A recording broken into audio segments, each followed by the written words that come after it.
کہہ دو کہ ہم کو کوئی مصیبت نہیں پہنچ سکتی بجز اس کے جو اللہ نے ہمارے لیے لکھ دی ہو، وہی ہمارا کارساز ہے، اور مومنوں کو تو اللہ ہی پر بھروسہ رکھنا چاہیے۔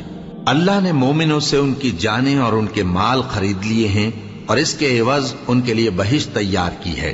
یہ لوگ اللہ کی راہ میں لڑتے ہیں تو مارتے بھی ہیں اور مارے بھی جاتے ہیں۔